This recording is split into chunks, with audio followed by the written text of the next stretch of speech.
This is the Eat, Drink, Fun Beverage Study Podcast. I'm Chris Miller.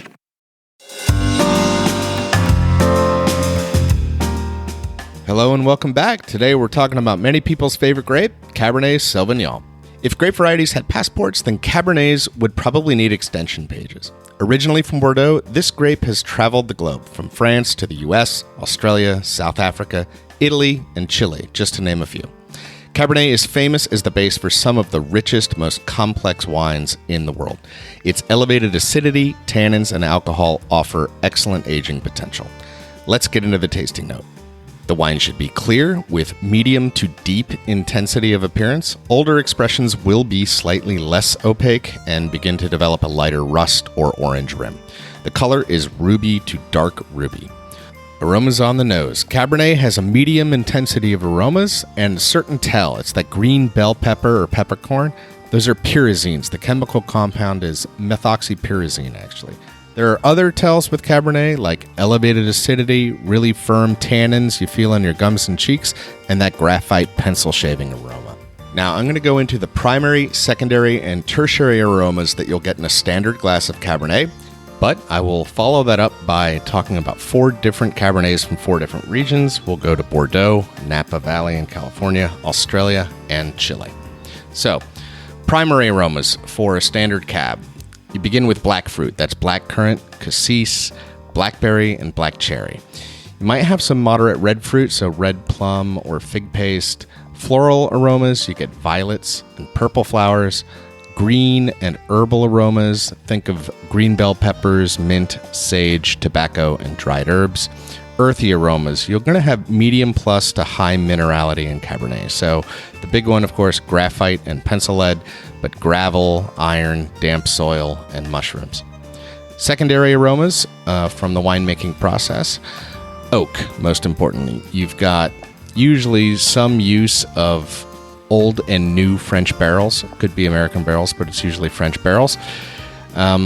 Lesser quality wines may use wood staves or chips to impart oak aromas and flavors. Regardless, these aromas include baking spices, clove, smoke, coffee, vanilla, roasted nuts, cedar, sometimes coconut, which is amazing. Spicy and savory aromas, you get baking spices, that green peppercorn, anise, clove, and some exotic spices. For the tertiary aromas, these include leather, cedar, cigar box, again that coconut, more lead pencil shavings, iodine, and game.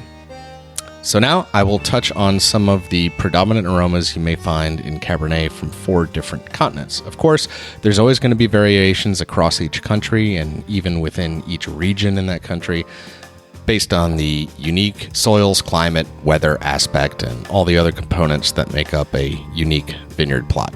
So for Bordeaux blends, earth and mineral components often equal, if not surpass, the fruit. On the fruit side, it's blackcurrant and cassis predominating. Herbal and green notes, you get that green bell pepper and dried herbs, and earth, high minerality, the graphite, pencil lead, gravel, and mushroom.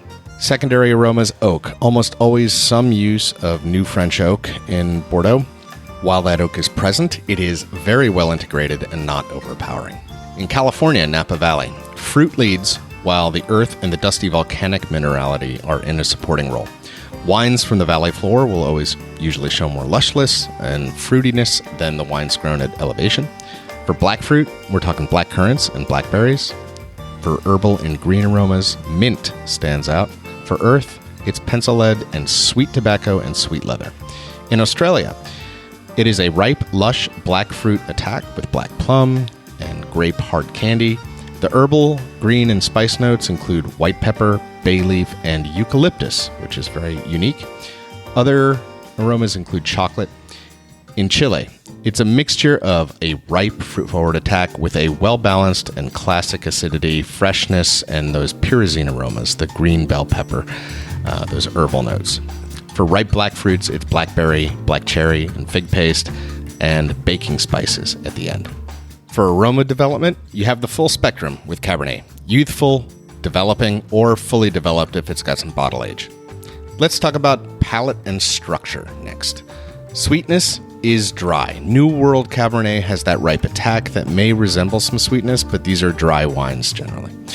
Acidity is medium plus to high. Tannin is medium plus to high. Alcohol is medium to medium plus in Bordeaux and Chile, medium plus in Australia, and medium plus to high in California. The body is medium in Bordeaux, medium plus in Australia and Chile, and a full-bodied wine in California. Flavor intensity is medium plus to pronounced, and the flavor characteristics usually echo the primary, secondary, and tertiary aromas that we just went over. So lots of dark fruit, blue fruit, predominating oak, either from the use of new barrels or those wood treatments. The finish is medium to long, depending on the quality.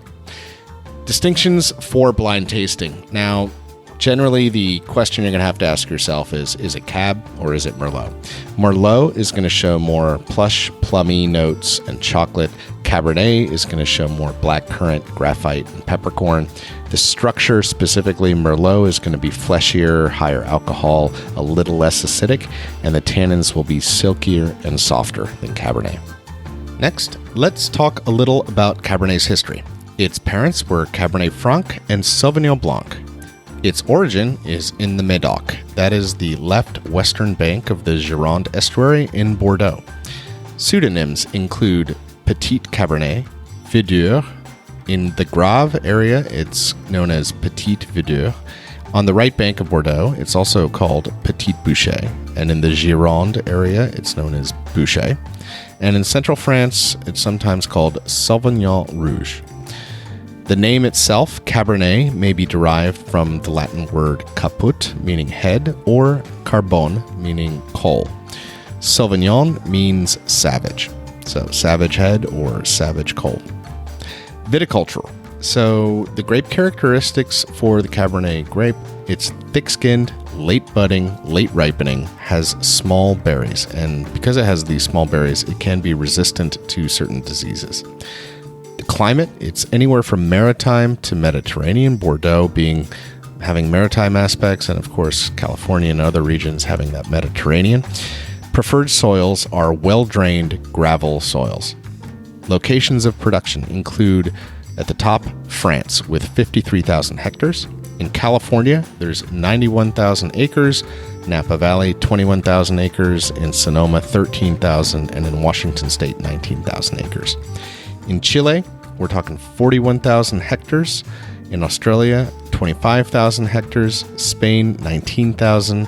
Italy and Argentina both have about 16,000 hectares, and in South Africa, 13,000 hectares. As to winemaking, so some standard techniques. Often, the grapes are totally destemmed and the berries are inspected either manually or by a computer with a laser optic scanner.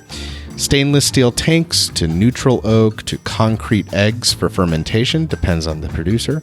They may apply a cold soak for hours or days before fermentation, and this is to extract flavors and aromas, but not so much tannins. The cold soak is also important for promoting the activation of native ambient yeast that may be in the cellar. Cap management is used to control the extraction, and it may include gentle pouring over and punching down, chapeau submergé, or rack and return, which involves transferring the wine into a fresh vessel and then returning it by pouring it over the previous cap to enhance maceration.